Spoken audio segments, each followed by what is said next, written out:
Então, enquanto isso, eu vou convidar agora a Marina Muto, superintendente CX do Hospital Sírio-Libanês. Venha para cá. Seja bem-vinda, Marina.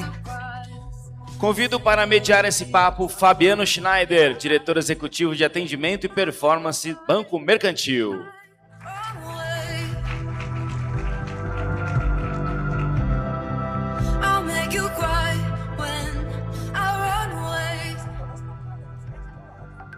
Fabiano, você como mediador, por favor, na cadeira mais escura. Bom, aqui eu tenho apenas 3 pessoas participando desse painel, beleza? É isso mesmo, produção? Então tá jóia. Daqui a pouquinho a Adriana...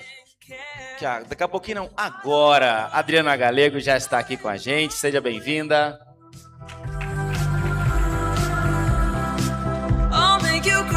Fique à vontade, boa sorte. Bom, boa tarde, pessoal, tudo bem? Primeiro, agradecer aqui a Miriam, né, e a organização do Smart para a gente poder construir esse painel aí tão atual, né, sobre economia prateada. E para mim é uma honra poder estar aqui mediando, né, com essas 2 profissionais maravilhosas.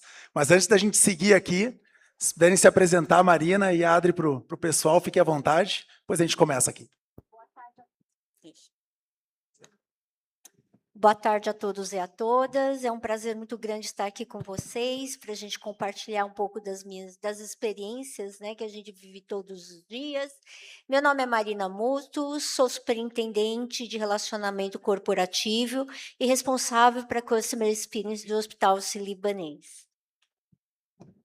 Olá, boa tarde. É um prazer estar aqui mais uma vez, estar no palco com essas 2 sumidades aqui de atendimento. Fabiano, obrigada pela condução aí do palco. Eu sou diretora de atendimento ao cliente na Decolar Brasil. Acho que a gente vai compartilhar um pouco aqui das novidades que a gente vem fazendo e do que a gente tem como desafios no nosso dia a dia. Obrigada. Muito bom. Então, acho que dando início ao painel, né, falando um pouquinho do Banco Mercantil, não é por acaso que a gente está aqui mediando esse painel, mas o Banco Mercantil, para quem não conhece, a gente se posiciona hoje como o banco dos 50 a mais. Né, e para nós é um orgulho poder abarcar soluções e todo um contexto, né, para poder atender esse público que cada vez mais vem crescendo. Né, hoje, quem acompanha a rede social e a mídia, né, Roberto Carlos é um dos nossos garotos propaganda para conversar muito com todo o público brasileiro.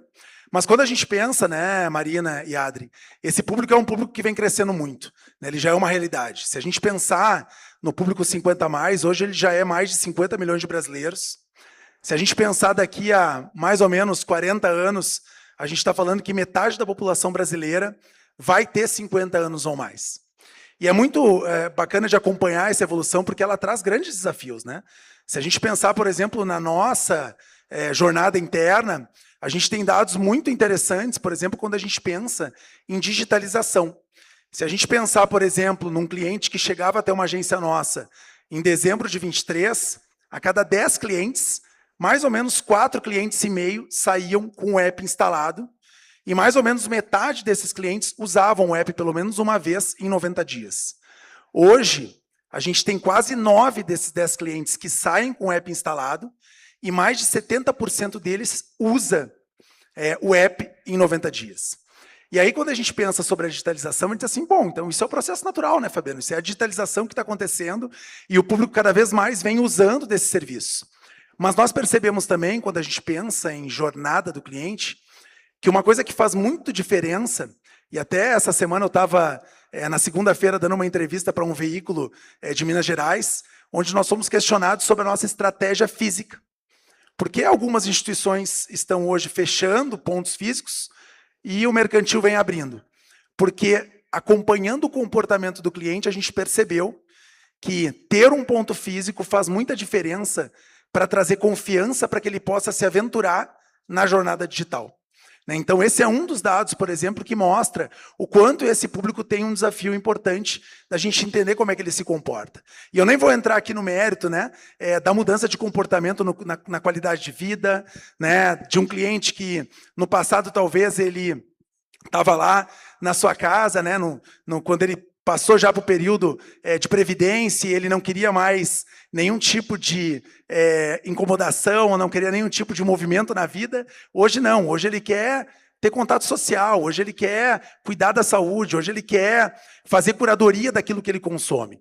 Então, acho que para a gente começar aqui um pouquinho, primeiro eu vou perguntar para a Marina, né, Marina? Falando um pouquinho de saúde, né, e os desafios que esse público traz, como é que o Círio vem abarcando, né, e olhando para esse público, e que tipo de soluções que vocês vêm pensando, né, partindo do comportamento que vocês observam no atendimento, seja físico ou à distância desse nosso público? Bom, a longevidade da população é uma grande oportunidade e, ao mesmo tempo, uma responsabilidade, porque há tempos atrás a gente pensava em cuidar da saúde das pessoas para que elas vivessem mais. Hoje não, a gente quer que elas vivem mais, com autonomia, com funcionalidade e qualidade de vida. E como é que a gente faz tudo isso funcionar, né? Então, eu acho que uma das grandes estratégias que a gente traz aí na área da saúde é a gente mudar um pouco os modelos assistenciais, que tradicionalmente era muito focado na doença. Quantos de nós já foi no médico e o médico só focou na doença? E, na verdade, a gente tem que mudar esse modelo para modelos que cuidam da pessoa, que cuida da pessoa como um todo. Então, para isso, a gente tem equipes multidisciplinares que fazem esse cuidado, que faz o acompanhamento, o monitoramento, para que eles possam ter essa qualidade de atendimento. Está aí a telemedicina, né, que ajuda muito, mas também o modelo do corpo clínico muda, porque uma coisa é uma consulta virtual, outra é a consulta presencial.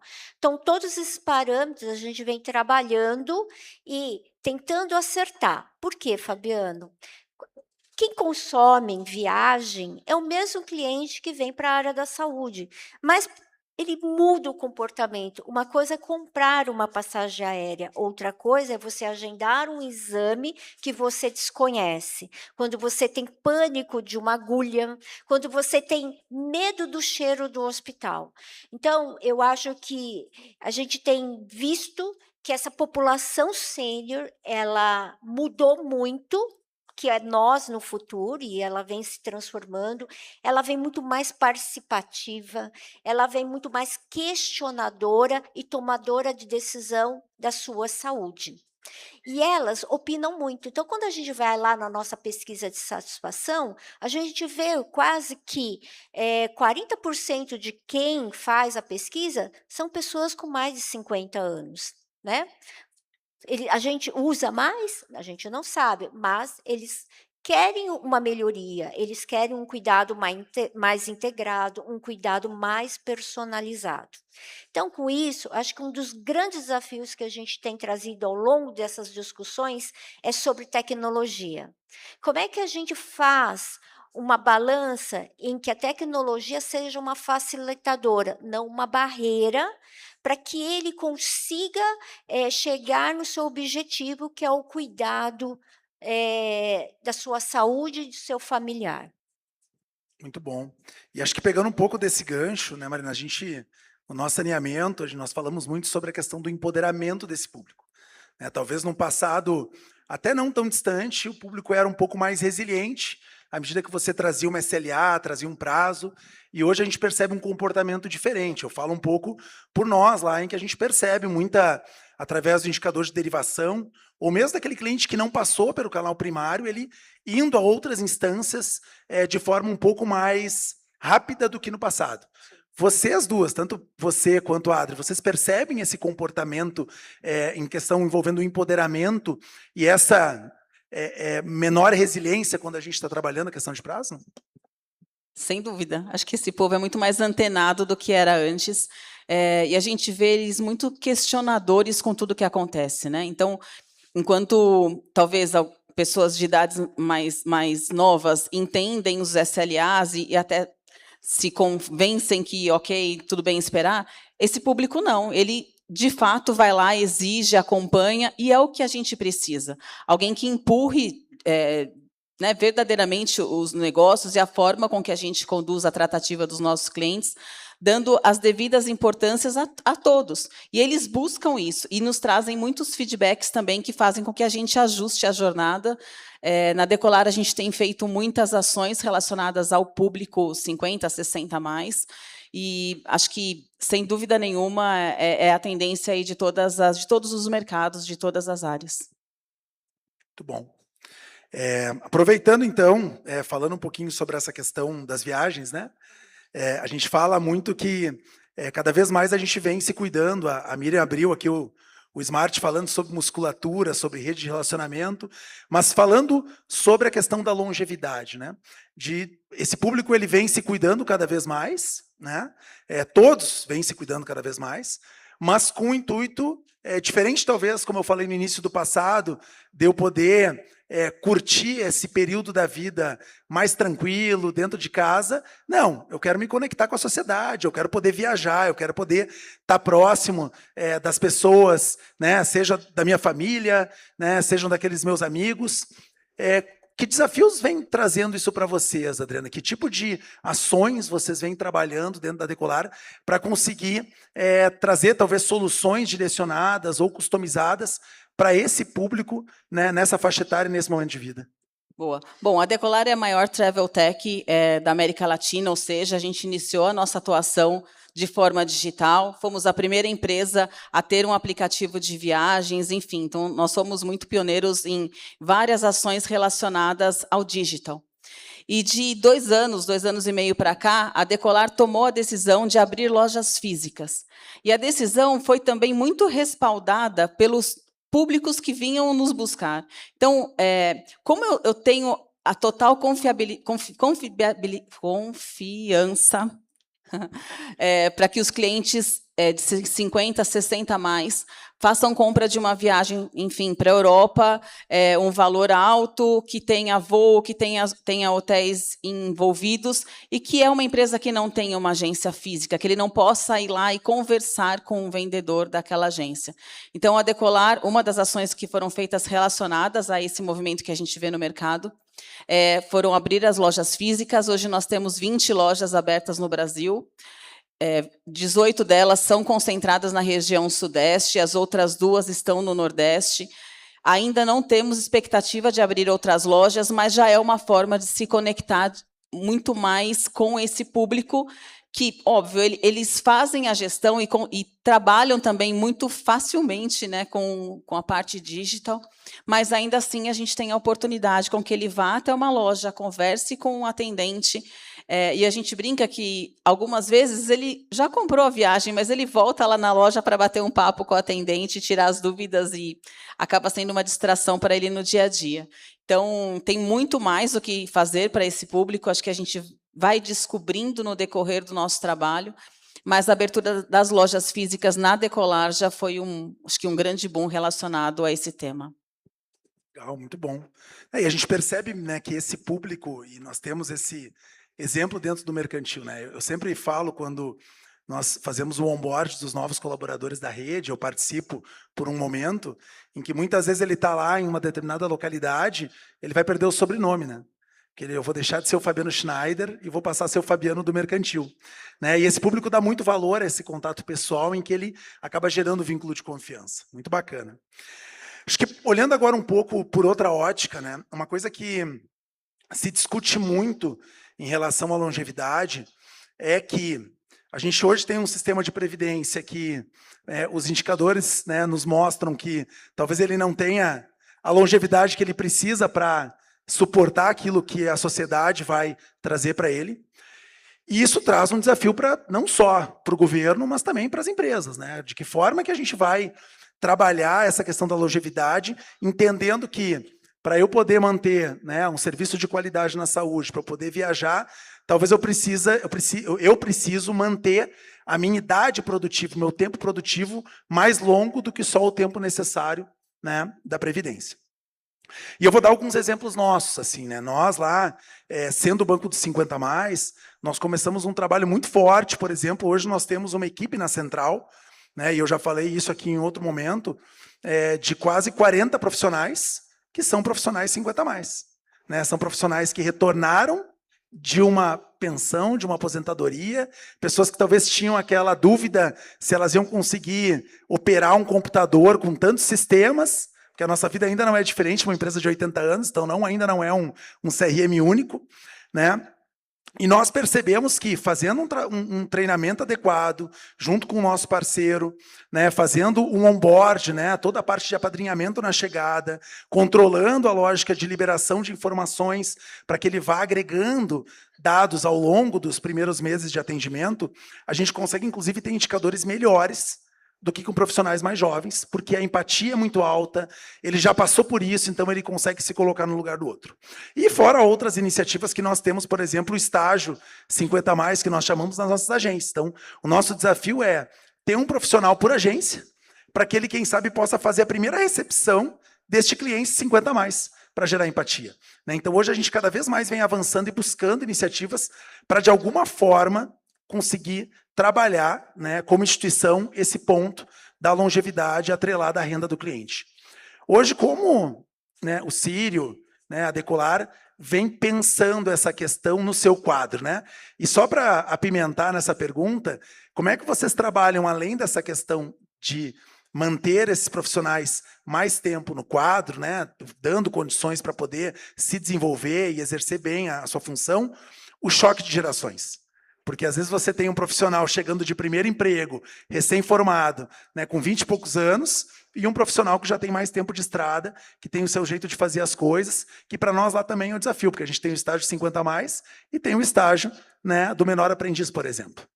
Fiquem à vontade. Posso começar? A gente tem um grande, eu acho que não só o Sírio-Libanês, mas vocês das suas instituições, a questão do nossa força de trabalho, né? Então, a gente tem uma dificuldade muito grande de estar contratando talentos, né, qualificados. Por que eu digo isso? Porque hoje o hospital trata de pessoas doentes, talvez na fase mais crítica, mais estressante da vida dela. E, às vezes, essa diferença de idade para a população mais sênior, ela é dificultosa. O entendimento da dor, né? Muitos deles, os nossos colaboradores, enfermeiros, recepcionistas, pessoal da hotelaria, são jovens e talvez nunca passaram por uma hospitalização, nunca passaram por um óbito, né, na vida. E como é que eles lidam isso no dia a dia? E as pessoas vêm um pouco mais estressadas, então o tom de voz é um pouco mais firme, né? A família fica doente também. Quem de nós já não defendeu, né, por uma qualidade de atendimento? Então, nesse contexto, a gente tem sim estimulado a contratação de 50+, né, que eu acho que eles vêm com uma bagagem de experiência, né, que traz um pouco dessa segurança para o nosso cliente, né? É incrível quando você traz uma pessoa mais sênior, né, um colaborador mais sênior, só a postura e o chegar já conforta mais o nosso cliente. Eu vou dar um exemplo por mim. Eu tenho 35 anos de Sírio-Libanês. Ao longo dessa caminhada, eu tive que me reinventar a todo momento. Por quê? Porque o perfil do nosso cliente a cada década muda e agora, a cada ano, ele vem mudando muito mais rápido.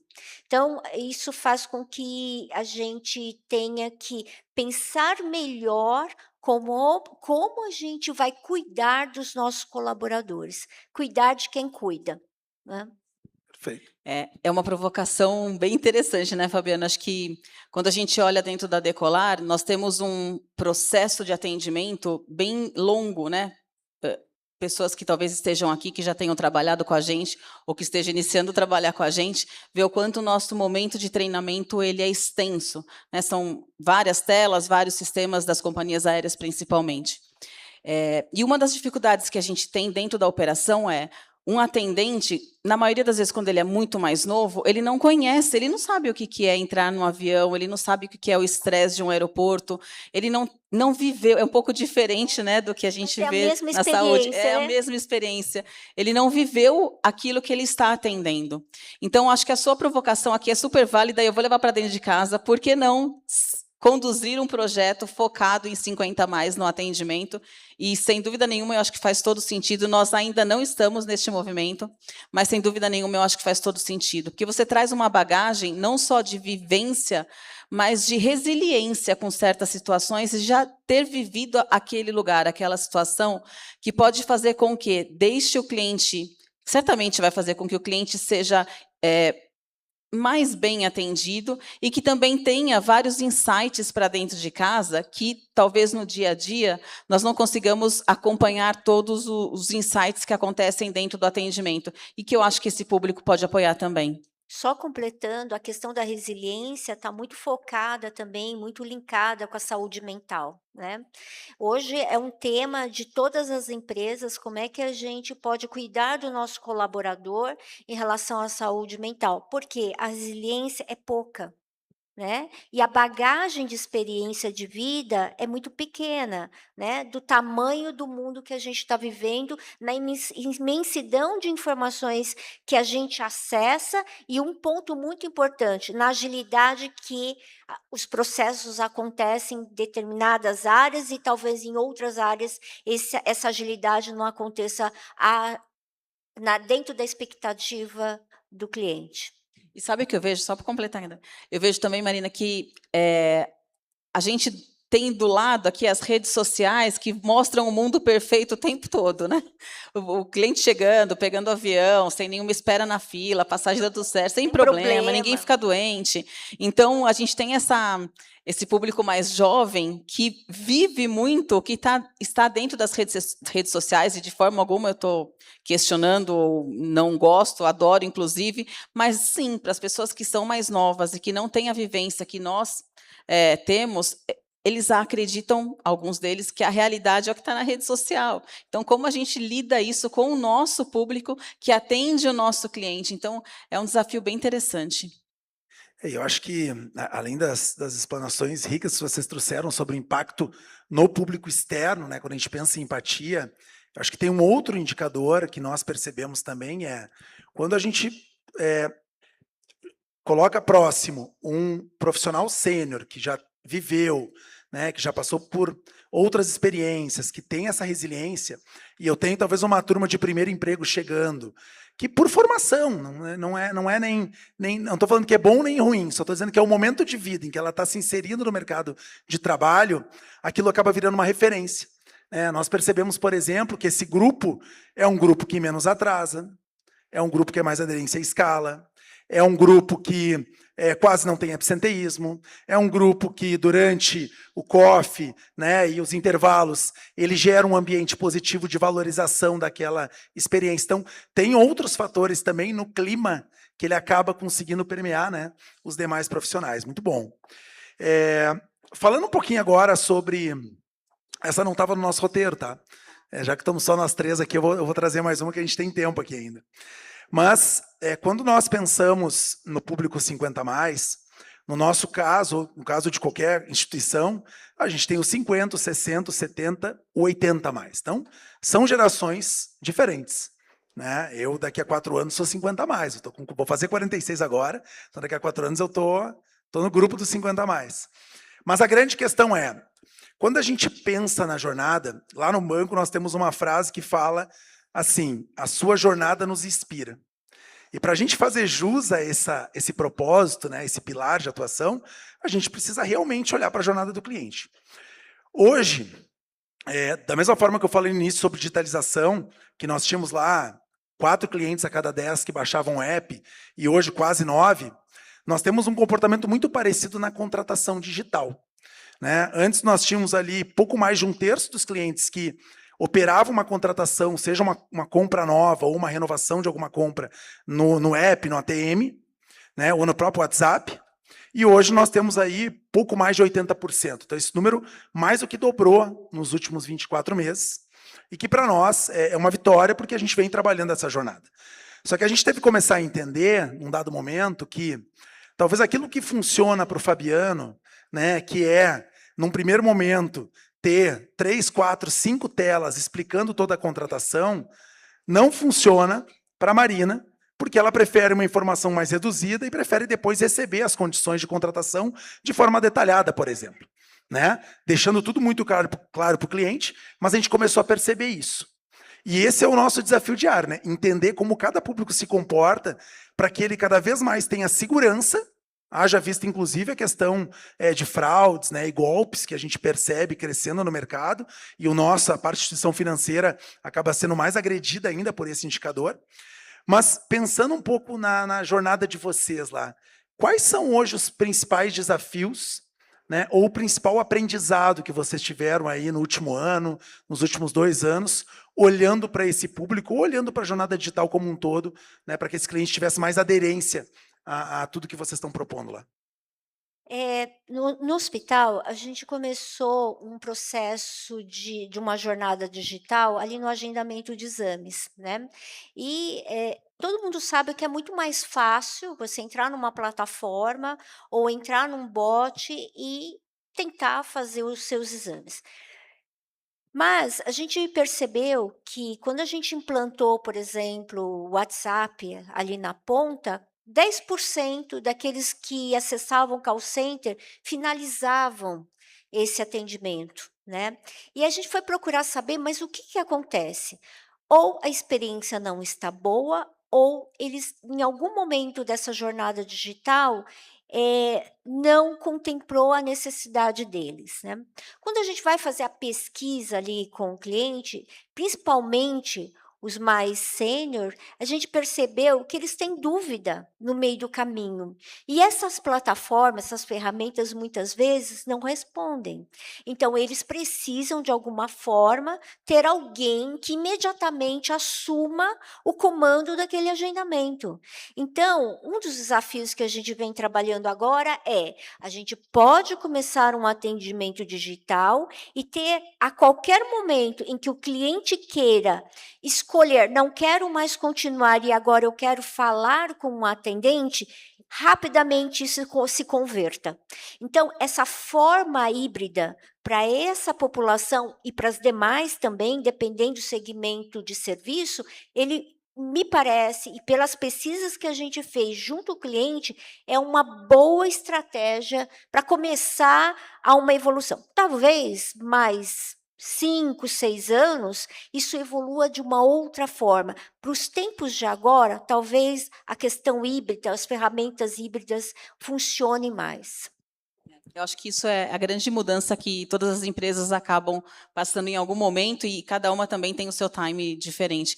Mas a Decolar nós implantamos há 2 anos atrás a Sofia, que é a nossa IA generativa. A Sofia iniciou fazendo atuação através de vendas. Inicialmente ela era basicamente focada em vendas, mas logo em seguida a gente direcionou ela também para o pós-venda.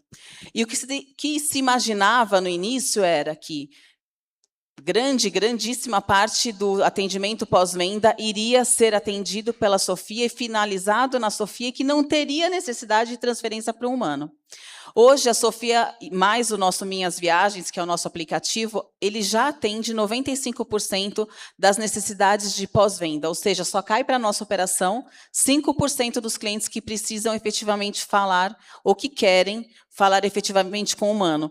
Mas, tanto a Sofia quanto a navegação por voz ou navegação pelo WhatsApp, a qualquer momento, se o cliente quiser falar com o atendente, ele é transbordado.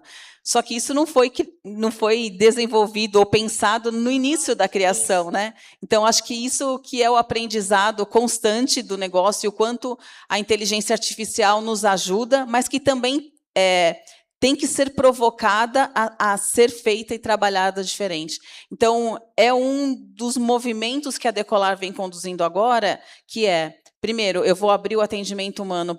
Claro, entra pela Sofia e quem quiser falar com o humano vai ser transferido para o humano, mas por que não para algum grupo de clientes nem colocar a Sofia para falar com ele e já direcionar diretamente para um atendimento humano? Então, acho que são provocações que a gente vem se fazendo o tempo todo. E um ponto também que percebemos na nossa pesquisa é a questão da confiança com a ferramenta.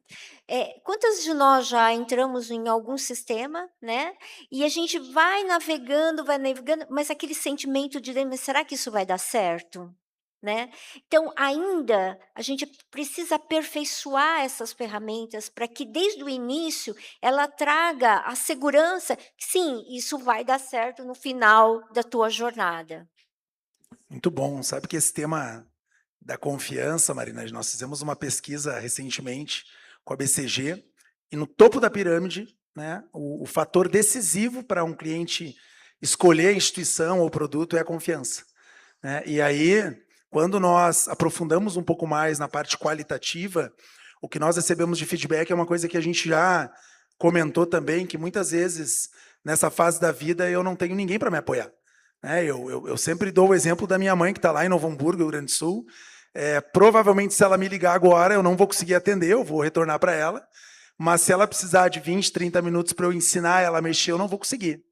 Se ela pegar o Enzo, meu filho mais velho, ele vai fazer e vai devolver o celular sem ensinar para ela. Tá aqui, vó, tá pronto. Né? Então, acaba que esse apoio que nós falamos, ele acaba sendo uma coisa decisiva, né? Essa confiança para ele poder entrar numa jornada digital.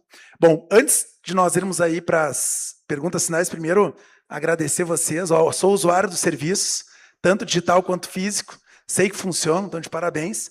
Mas antes da gente ir para considerações finais, eu vou abrir para o público aí. Se alguém quiser fazer alguma pergunta, Miriam já está levantando, acho que ela está cheia de perguntas ali.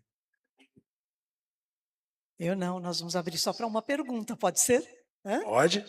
Uma pergunta só, porque nós temos que recuperar o tempo perdido hoje. Quem quer fazer uma pergunta para essa plenária? Todos envergonhados, gente. Um de cada vez, né, Miriam? Um de cada vez. Um de cada vez. Vamos lá. Ninguém? Não, eu falei uma só, mas não querem fazer perguntas? Isso. Até mesmo então, compartilhar ótimo. Uma experiência, né? Isso. Fala o seu nome, por favor. Sou a Fabiana Zoanon. A minha pergunta é simplesmente qual é o principal desafio hoje com o IA? O que é a principal dor? O que está causando a maior dor em vocês hoje com o advento da IA? Eu acho que, para nós, no hospital, a nossa principal dor é trabalhar com agilidade. Agilidade, né? O que eu estou te falando? Ninguém mais quer esperar para nada. Nada. As pessoas querem chegar, ser atendidas, fazer o procedimento e ir embora. 5 minutos na espera, 10 minutos, 20, intolerável. Então, a gente tem trabalhado de como a gente vem adaptando esse tempo com os nossos processos. Por que isso está tão difícil?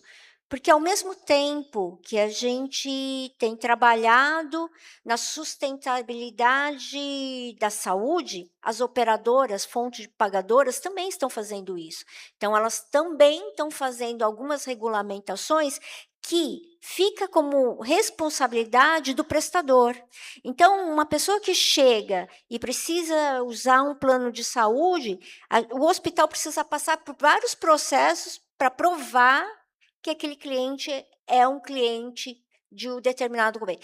Então, estas questões que são externas, mais as questões internas, têm provocado várias discussões. Então, o tema agilidade no atendimento tem sido um dos pontos mais importantes para a instituição hoje.